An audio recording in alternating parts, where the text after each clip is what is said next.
കർത്താവിൻ്റെ അതിവിശുദ്ധ നാമം വാഴ്ത്തപ്പെടുമാറാകട്ടെ. അപ്പോസ്തലൻ പൗലോസ് റോമർക്ക് എഴുതിയ ലേഖനം 12-ാമത്തെ അധ്യായം അതിൻ്റെ 12, 13 വാക്യത്തിൽ നാം ഇങ്ങനെ വായിക്കുന്നു: ആശയിൽ സന്തോഷിപ്പിൻ, കഷ്ടതയിൽ സഹിഷ്ണുത കാണിപ്പിൻ, പ്രാർത്ഥനയിൽ ഉറ്റിരിപ്പിൻ, വിശുദ്ധന്മാരുടെ ആവശ്യങ്ങളിൽ കൂട്ടായ്മ കാണിക്കുകയും അതിഥി സൽക്കാരം ആചരിക്കുകയും ചെയ്യുവിൻ എന്ന് കാണുന്നു.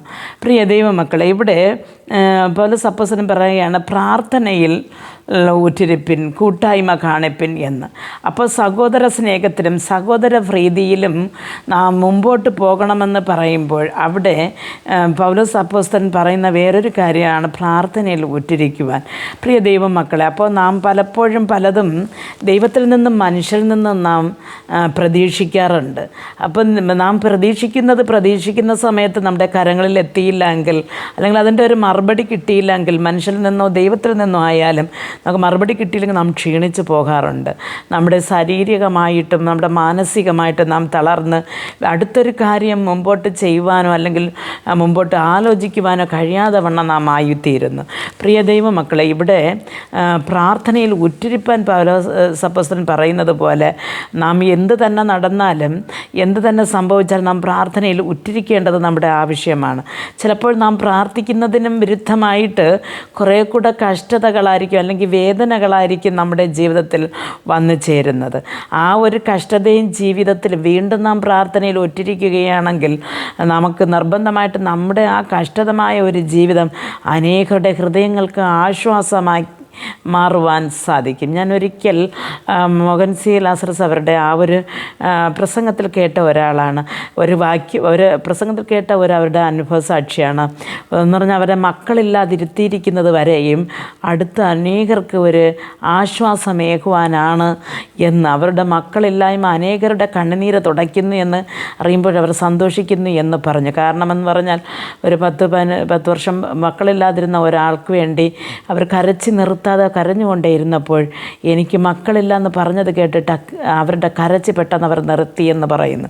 പ്രിയ ദൈവമക്കളെ, നാം പിള്ളേരില്ലെങ്കിൽ, അല്ലെങ്കിൽ വിവാഹം നടന്നില്ല എങ്കിൽ, അല്ലെങ്കിൽ നമുക്ക് പ്രിയപ്പെട്ടവർ മരിച്ചു പോകണമെങ്കിൽ, അല്ലെങ്കിൽ നമുക്കൊരു വീട് വയ്ക്കുവാൻ സാധിച്ചില്ലെങ്കിൽ, കടംഭാരത്തിൽ മുങ്ങിയിരിക്കുകയാണെങ്കിൽ, എന്തുകൊണ്ട് ഇത്രയും കാലം ഇത്രയും വർഷങ്ങൾ ഞാൻ പ്രാർത്ഥിച്ചിട്ടും ദൈവസന്നിധിയിൽ ഞാൻ നീതിയോടെ നിന്നിട്ടും എനിക്ക് ഇത് ഒന്നും സാധിച്ചു കിട്ടുന്നില്ല എന്ന് നിങ്ങൾ വേദനയോടെ ഇരിക്കുകയാണെങ്കിൽ, പ്രിയ ദൈവ പൈതലെ, ഞാൻ നിങ്ങളോട് പറയുകയാണ്, നിങ്ങൾ വീണ്ടും വീണ്ടും മനസ്സ് കൊണ്ടോ അല്ലെങ്കിൽ ശരീരം കൊണ്ടോ തളർന്നു പോകാതെ പ്രാർത്ഥനയിൽ ഉറ്റിരിക്കുകയാണെങ്കിൽ നിങ്ങളുടെ ഈ കഷ്ടപ്പാടുകളുടെ യാത്ര അനേകരുടെ കണ്ണുനീര് മാറ്റുവാൻ, അല്ലെങ്കിൽ അനേകരുടെ ആത്മഹത്യയിൽ നിന്ന് തിരിച്ചു കൊണ്ടുവരുവാൻ സാധിക്കും.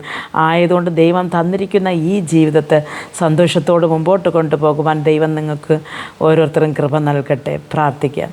ഞങ്ങൾ അതിവാത്സല്യമായി സ്നേഹിച്ച് വഴി നടത്തുന്ന ആ സ്വർഗസ്ഥ പിതാവേ, ഞങ്ങൾ പോയിക്കൊണ്ടിരിക്കുന്ന ഈ ഒരു പാത, ഈ കഷ്ടതയേറിയ കണ്ണുനീര് നിറഞ്ഞ കർത്താവെ ഈ ഒരു പാത അടുത്തൊരു മനുഷ്യർക്ക് കർത്താവെ അതൊരു ആശ്വാസമായി അവർക്ക് ഒന്നുകൂടെ ജീവിക്കുവാനുള്ള ഒരു പുത്തുണർച്ച കൊടുക്കുകയാണെങ്കിൽ കർത്താവെ, ഈ കഷ്ടതകൾ കർത്താവെ അങ്ങ് ക്രൂശ് വഹിച്ചതുപോലെ ഞങ്ങൾക്ക് വഹിക്കാനുള്ള ഒരു കൃപ അങ്ങ് നൽകി തരണമേ എന്ന് പ്രാർത്ഥിക്കുന്നു.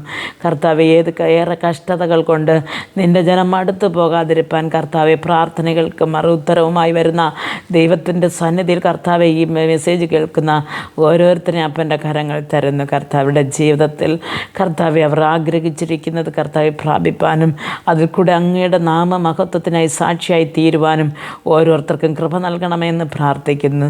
നിൻ്റെ മക്കൾ മടുത്തു പോകാതെ, ദൈവവിശ്വാസത്തോടെ വിഴുന്നു പോകാതെ, തളർന്നു പോകാതെ ഓടി ജയിപ്പാൻ കൃപയും ശക്തിയും കൊടുക്കണമെന്ന് പ്രാർത്ഥിക്കുന്നു.